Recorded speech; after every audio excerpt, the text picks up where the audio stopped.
So how free is Britain, especially when it comes to the vexed issue of religion? Scientology, that New Age religion of L. Ron Hubbard, has thousands of committed adherents. But if you believe that it's a cult, are you allowed to stand outside their buildings with a placard saying so? Are you allowed to stand outside any place of religion calling it a cult? A group of anti-Scientology protesters have felt the firm hand of the law recently. Greece Juneja reports. Scientology offers a way to free humans from alien spirits, which it says possess us all. To its supporters, it's a religion which helps people deal with problems. But try telling that to this lot. This demonstration a month ago wasn't out of the ordinary, but the police response was. This 15-year-old had this sign which claimed Scientology is not a religion, it's a dangerous cult. It didn't go down very well with the police. The sign you're displaying commits an offence under Section 5 of the Penal Code 1986. The demonstrator is called Epic Nose Guy. He was issued a court summons under Section 5 of the Public Order Act. His crime? He described Scientology as a cult. Except it's not a crime. The case was dismissed. Hugely embarrassing, you might think, not least because only 18 months ago the City of London police had received thousands of pounds worth of gifts from the Church of Scientology. Nevertheless, using the threat of the Public Order Act against anti-Scientology demonstrators has been repeated at least 3 times in just a couple of weeks. The Crown Prosecution Service dismissed the case of Epic Nose Guy on May the 23rd. Just a day later, Strathclyde police banned anti-Scientology placards which used the word cult.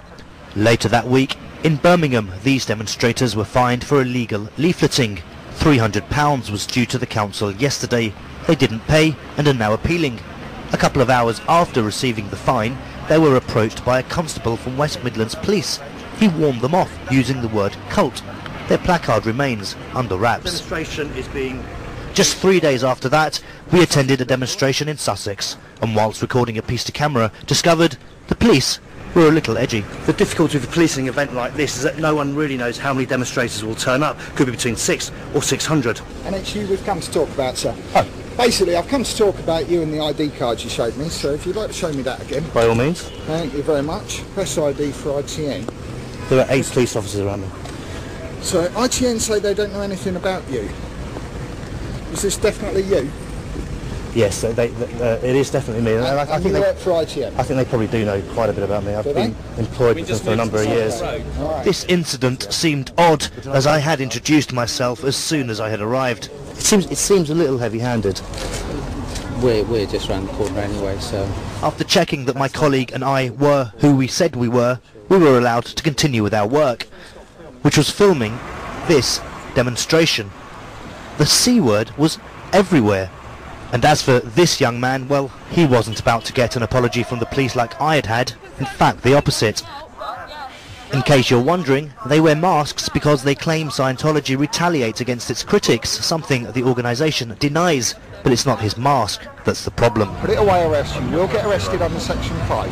Okay, what is it about this sign in particular, just to clarify? Okay, brainwashing and evil.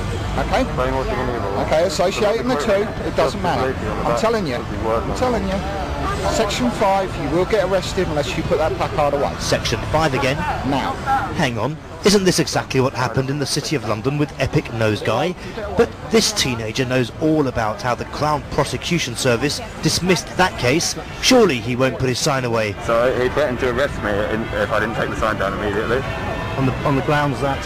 On the grounds of the word brainwashing and evil.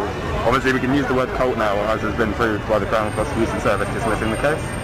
But they're not happy with the terms brainwashing or evil, apparently. And so what was your response to the police officer? Well, I told him that I don't think I should take it down, but he said he threatened me to instantly arrest me, so I guess it's for the greater good for me to just put it down and just continue as normal without the sign. And have you decided then to put the sign away? Yeah, I'm going to put the sign away. Even though, in your opinion, you're not breaking the law?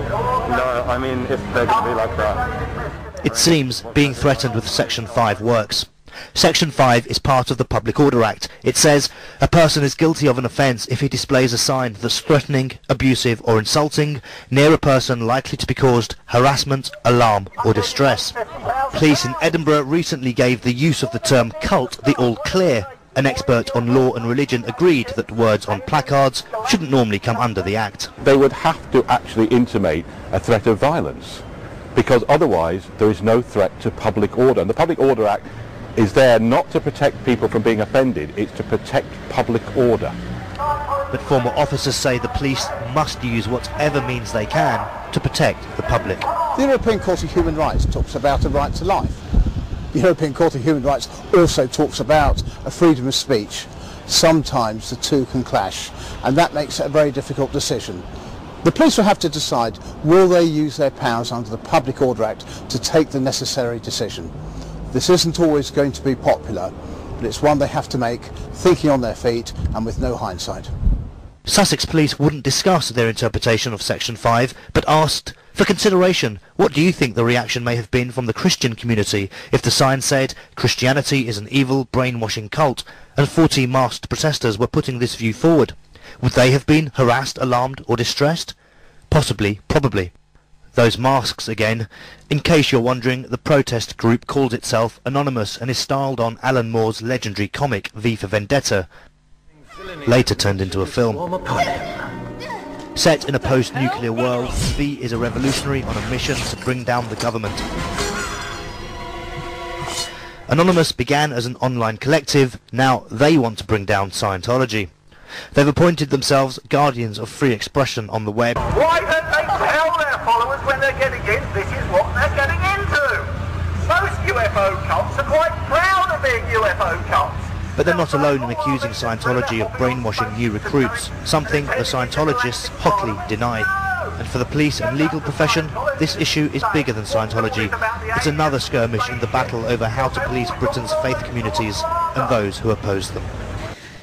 Christian Edger, a short time ago the Church of Scientology gave us a response referring to the protesters group called Anonymous. They said the allegations of Anonymous are outrageous and false. These individuals make it very clear, while hiding behind false identities on the internet, that their sole intent is to harass. It's Anonymous that has repeatedly attempted to suppress free speech through assaults on church websites so as to prevent internet users from obtaining information from the church. They've also extensively engaged in other forms of harassment.